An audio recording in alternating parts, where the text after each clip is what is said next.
ગુજરાતમાં સૌથી ગંભીર પ્રશ્ન હોય તો તે માનવ જીવન સાથે ચેડા કરી માનવ જીવનને જોખમ ઉભું કરતો પ્રશ્ન છે.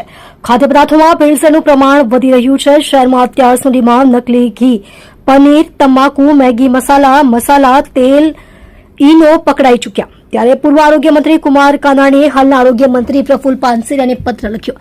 નકલી દવા બનાવનારા, વેચનારા માફિયાઓ તેમજ ખાદ્ય પદાર્થમાં ભેળસેળ કરનારા સામે કાયદો બનાવવાની માંગ. આ ઉપરાંત નકલી ખાદ્ય પદાર્થ બનાવનાર, વેચનાર સામે કડક કાયદો બનાવી કડક અમલ કરવા રજૂઆત કરી. કુમાર કાનાણીએ કહ્યું કે ભેળસેળ કરનારા બન્યા છે બેફામ. આ ભેળસેળ કરનારાઓને કોઈનો ડર રહ્યો નથી. લોકોના જીવનની કંઈ પડી ન હોય તે પ્રકારે ભેળસેળ બેફામ થઈ રહી છે.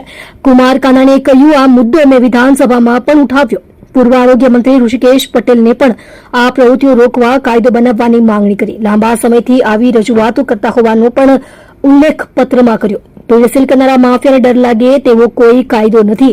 અગાઉ રજૂઆતનું નિરાકરણ ન આવતા ફરી વખત આ બાબતે માંગણી કરી છે. ભેળસેળિયા ખૂબ જ સસ્તા ભાવે અંતરિયાળ વિસ્તાર કે નાની કરિયાણા ડેરી ઉપર વસ્તુનું વેચાણ કરે છે. એક્સપર્ટ કહે છે કે આવા અખાદ્ય ખોરાકથી કેન્સર, શ્વાસની તકલીફ, પેટની બીમારીઓ સહિતની ઘણી બીમારીઓ લાંબા ગાળે થઈ શકે.